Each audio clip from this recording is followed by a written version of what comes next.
La entrevista, el Telematutino 11, gente importante a tratar temas importantes. Tenemos una personalidad que no requiere presentación.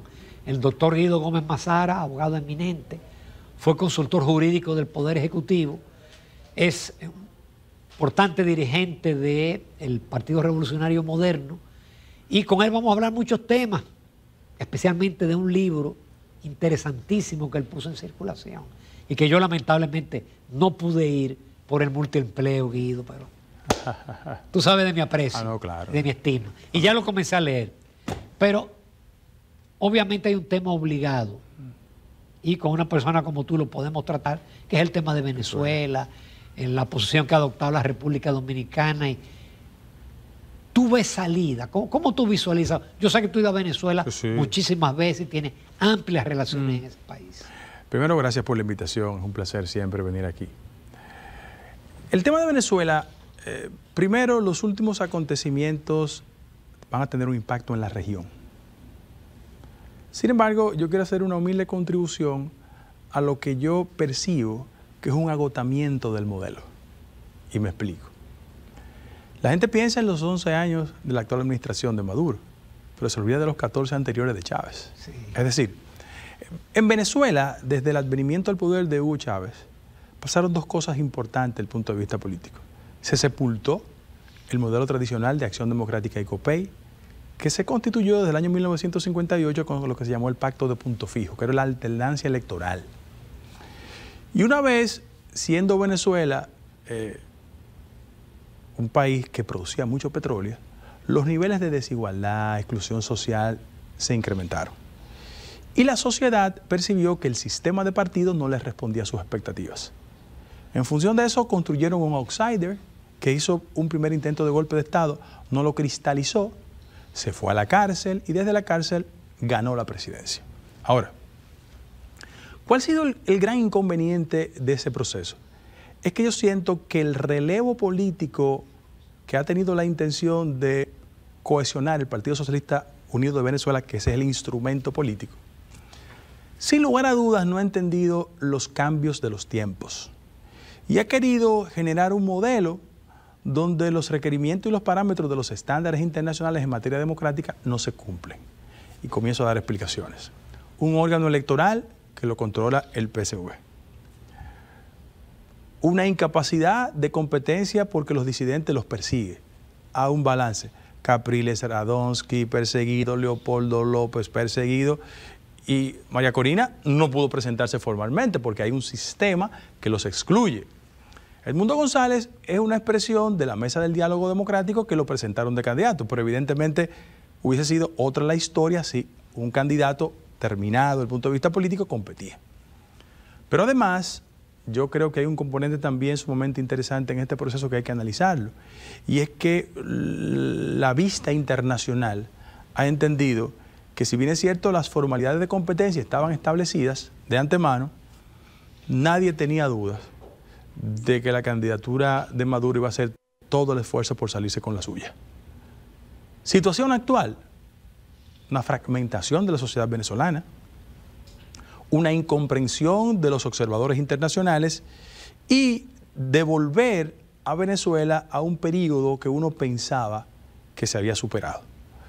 La gravedad es sin lugar a dudas que los flujos migratorios venezolanos que se han ido diseminando en los últimos 20 años por todo el continente se van a incrementar. Porque tú das por un hecho que Maduro se queda. No, yo doy por un hecho de que la comunidad internacional tiene que hacer todo el esfuerzo posible para que exista un reconteo creíble y que los niveles de transparencia garanticen resultados electorales. Ahora, la verdad es que independientemente del lugar donde tú te coloques, hay aspectos del proceso que de arrancada estaban viciados. El simple hecho de que en el marco de la competencia electoral existieran limitaciones a muchos de los aspirantes revela un sesgo. Pero también, en el caso específico de Venezuela, hay una especie de combinación entre el aparato estatal y el órgano político, repito, que se llama el Partido Socialista Unido de Venezuela. Entonces, esos son elementos de carácter perturbador. Yo soy una persona respetuosa del derecho de los venezolanos a decidir su futuro. Sin embargo, hay parámetros en el orden internacional que uno siente que no se han cumplido. En función de eso, hay un reclamo de validación de actas, Pero el gobierno, en vez de establecer un mecanismo de reconstruir su credibilidad del proceso, ha decidido opciones que no son del todo transparentes. Querer procesar judicialmente a María Corina, a Hundo y a la dirigencia fundamental revela un estado de incomprensión de lo que son los valores democráticos en la actualidad. Eso que pasó en Venezuela ha pasado en otros países. ¿No debe ser un espejo para la República Dominicana? Claro que sí, claro que sí. Yo voy a recurrir al concepto de mal de mucho consuelo de tontos. Sin embargo, yo creo que en la República Dominicana tenemos que hacer un ejercicio de apreciación del modelo democrático que tenemos y de observación de cómo otras democracias han experimentado un proceso de deterioro. La gente piensa en Venezuela, pero en Colombia hay conflictos. En Perú hay una incomprensión constitucional también, porque hay un sistema que facilita la sustitución de los jefes de gobierno. Y frente a ese acontecimiento, yo lo que sí creo es que el modelo democrático dominicano tiene que ver las pifias de ellos para no reproducirlas entre nosotros.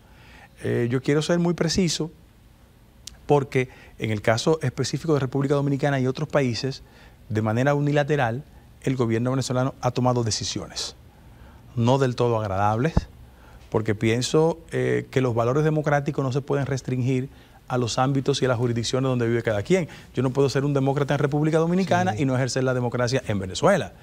Aquí lo que hay es una discusión sobre valores esenciales.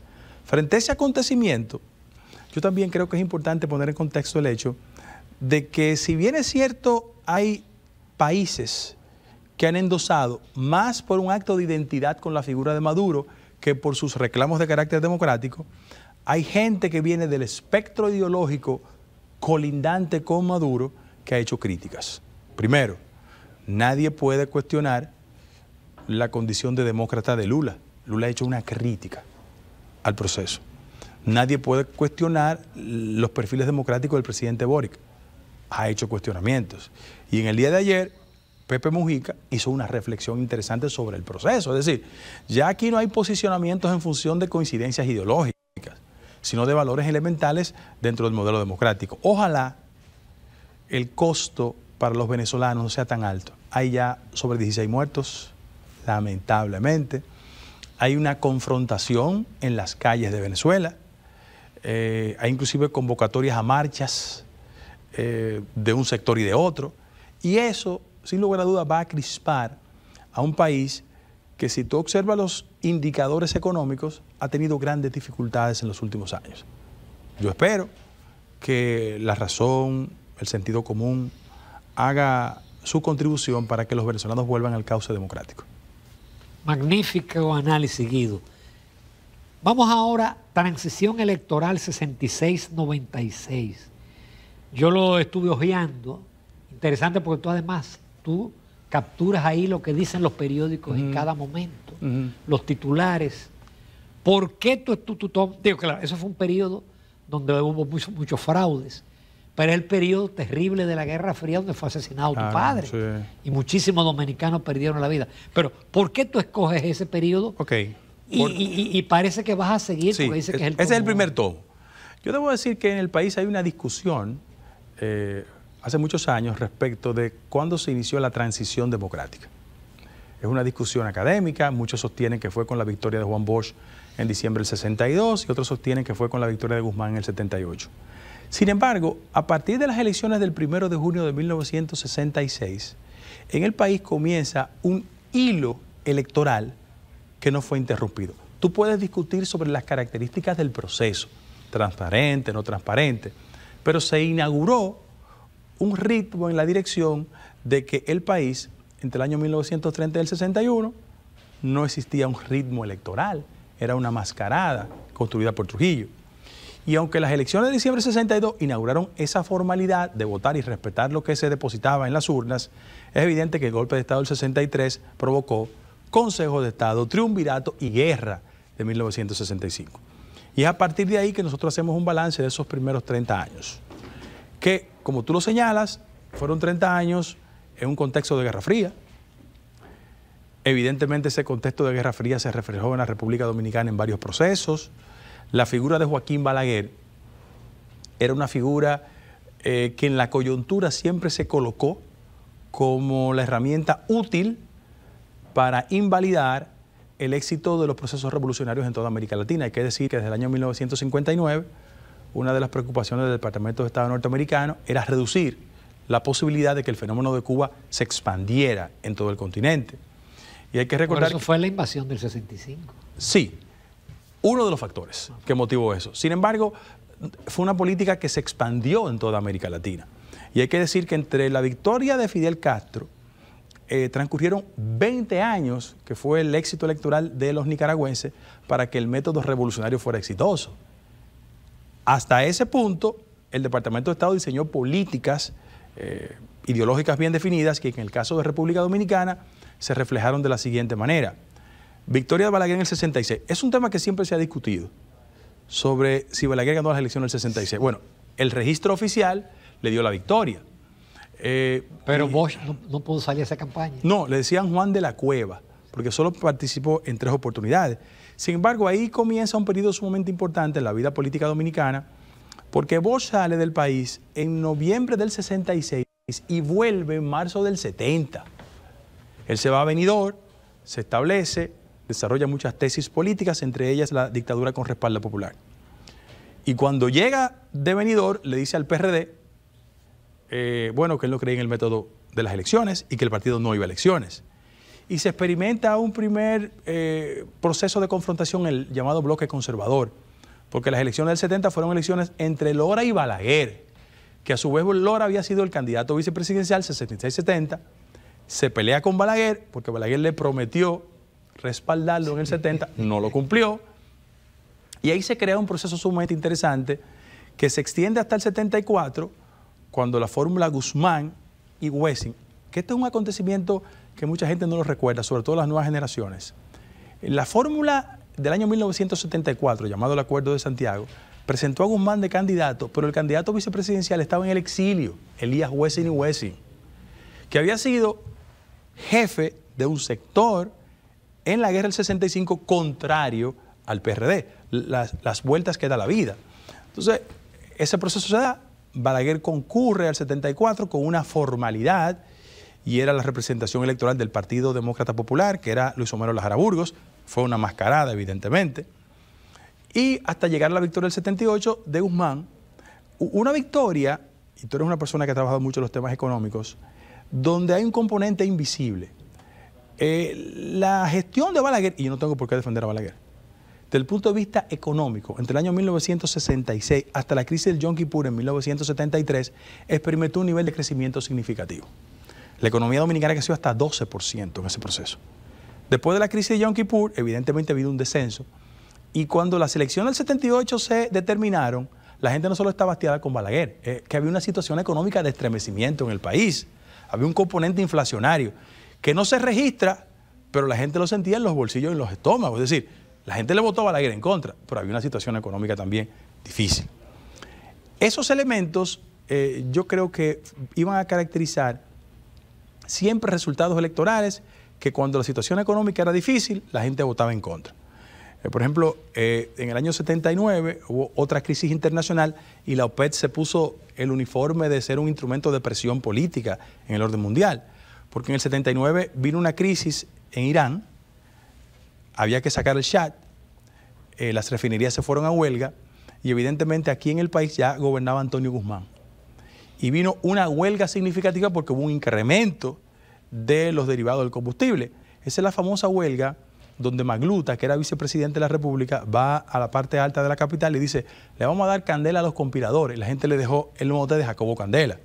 Es decir, son elementos importantes que la agitación, el día a día de la vida política dominicana nunca pone en contexto y contribuye a un hecho lamentable de que las nuevas generaciones no tienen el detalle de los acontecimientos que han contribuido al proceso democrático del país. Que también a favor de los gobiernos del PRD, es decir, le toca por ejemplo a Jorge Blanco una crisis mundial, Claro. una hiperinflación en los Hiperinflación. Estados Unidos, aumento de las tasas de interés y la década perdida de América Latina. Que este era el año 80 y 90, que Y se la entonces década siempre perdida. le cayó el epíteto al PRD de que cuando él llegaba al gobierno Hay una había desgracia. crisis económica, pero es que había componentes Sí, internacionales. sí, y tenía un origen. Eso comenzó con la crisis del impago en 1982 en México, el gobierno de López Portillo.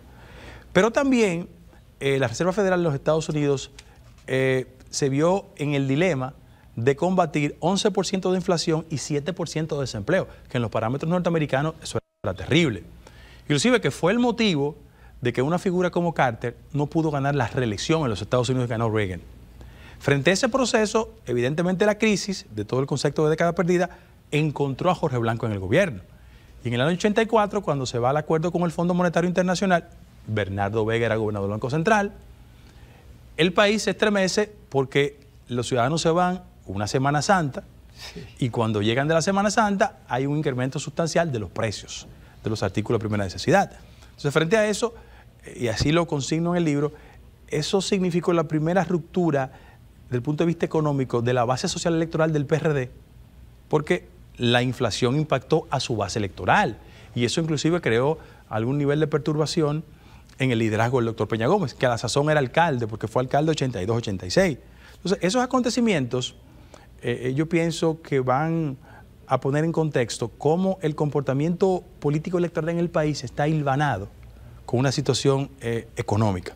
Por ejemplo, Balaguer hizo las reformas post-victoria electoral en 1990. Hay que ponerle comillas a esa victoria del 90 porque Juan Esteban Olivero Félix, Sí. que era delegado del Partido Reformista en la Junta, a la sazón destituido de fiscal de la capital, le mandó una carta histórica a Balaguer hablando de que él era el responsable de las victorias entre comillas, Sí, sí. haciendo referencia a que las elecciones no fueron del todo transparentes en el 90.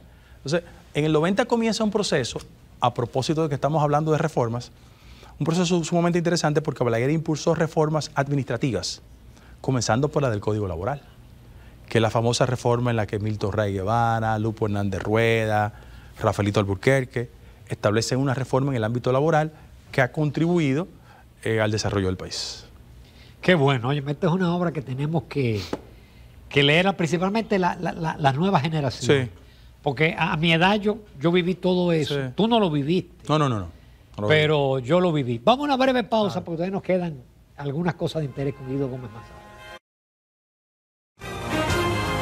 Guido, finalmente con el libro, porque llama la atención que la portada del libro tiene a Joaquín Balaguer, a José Francisco Peña Gómez y a Juan Bosch, los tres grandes líderes. Sin ellos es difícil tú hacer hipótesis sin Claro. ellos, pero el papel que desempeñaron cada uno en el lugar que le correspondió. Claro. Sin que el juicio sea alegre, yo debo decir que post Guerra de Abril, el liderazgo político dominicano, con sus virtudes y defectos, fue capaz de allanar el camino de una democracia. Maltrecha en principio, pero eran líderes políticos que tenían conciencia de su rol y poseían una dimensión de su participación en la vida política dominicana. Porque, repito, era una época de muchas incomprensiones, de muchos radicalismos, de muchos excesos, de todos lados. Y el país tuvo un liderazgo con conciencia plena y sobre todas las cosas que era capaz de contribuir con el desarrollo institucional del país sin estar en el poder. Léase, Juan Bosch y José Francisco Peña Gómez fueron líderes de mucha utilidad porque también servían de contrapeso a situaciones determinadas. Y crisis postelectorales que se generaron fueron encausadas producto de la madurez de esos líderes políticos. A diferencia de Venezuela. No. Ese es el problema. Es decir, se lograron acuerdos y el país se Ese es el encaminó. problema, que cuando no hay una clase política con conciencia y sentido de la historia, la respuesta es la perturbación del orden institucional. Llegamos a una etapa, Guido, que ya no hay esos grandes liderazgos, que parece que son irrepetibles. ¿sí? Un Peña Gómez, un Juan Bosch y un Joaquín Balaguer son irrepetibles. Tenemos dirigentes, pero ¿cómo tú visualizas el futuro del país y cómo evitar nosotros caer en los mesianismos que han fracasado en América Latina? Lo primero es que Peña, Bosch y Balaguer obedecen un contexto histórico determinado. que no se puede repetir porque hay circunstancias que han transformado la dinámica institucional de este país. Creo que la noción mesiánica de esos líderes fundamentales descansó en el arraigo histórico que ha tenido la República Dominicana de su fundación. Santa Anna, Báez, Lili, Trujillo. Y aunque muchos de esos líderes se fortalecieron en procesos de transición democrática, sus instrumentos eran espacios al servicio de ellos. O sea, Peña, Bosch y Balaguer tenían rasgos de caudillos políticos fuera de discusión.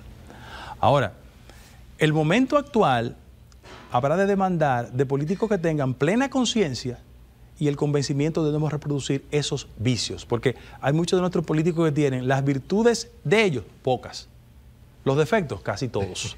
Entonces, es importante que nosotros hagamos como desafío de país un ejercicio de fortalecer los mecanismos institucionales y trabajar en la toma de conciencia ciudadana para impedir los excesos que entendemos superados, porque en muchos picos de la vida política dominicana entre el año 66 hasta la fecha ha sido la conciencia ciudadana que se ha constituido en un muro de contención.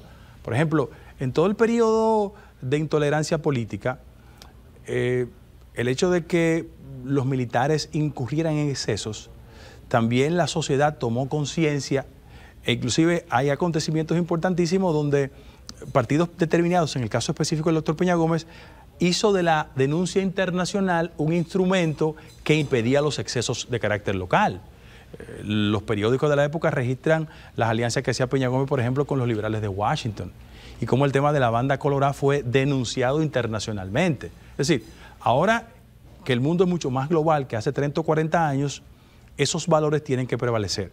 Creo que en el liderazgo político dominicano hay que apostar más a la racionalidad, a la cohabitación, porque cuando uno otea en el panorama internacional se dará cuenta de que en la medida de que la clase política no le dio respaldo a las expectativas ciudadanas, no hablo de las expectativas partidarias, hablo de los criterios que tiene la ciudadanía respecto al funcionamiento de la democracia, la institucionalidad, la eficiencia de los servicios públicos y sobre todo, como el debate actual no tiene cargas ideológicas, el ciudadano lo que quiere es reducir la brecha entre los pocos que lo tienen todo y los muchos que no tienen nada. Ya el debate actual del siglo XXI no es un debate del gran discurso redentor. Esta es una sociedad mucho más rápida, mucho más ágil. La gente quiere la noticia condensada. Creo que eso podría acarrear el riesgo de que estamos más fascinados por las formas y hay poco fondo. Hay aspectos de ese liderazgo tradicional que hay que reivindicarlo. Tú podías estar en desacuerdo con Peña, Bosch y Balaguer, pero yo tenía un enfoque de la sociedad porque estudiaban los problemas del país. Actualmente hay una vocación por la vaciedad, por lo estrictamente insulso. Lo light. Sí, lo light. Es la sociedad líquida, como llaman algunos. Pero independientemente de eso, la sociedad dominicana cuando toma conciencia de esos acontecimientos, tiene que pensar en un futuro mejor. Y cada uno de nosotros tiene que hacer una contribución a eso. Guido, como siempre, muchísimas gracias. Yo espero que la próxima vez que nos hagamos una entrevista ya tú vas a estar en una posición en el gobierno. Y aunque no lo estés, siempre serás un invitado especial. Porque yo siempre tengo una admiración por ti, especialmente. Porque a diferencia de alguna gente que ha vivido de los apellidos, tu padre fue un gran hombre, murió por este país, y Guido no ha vivido del apellido.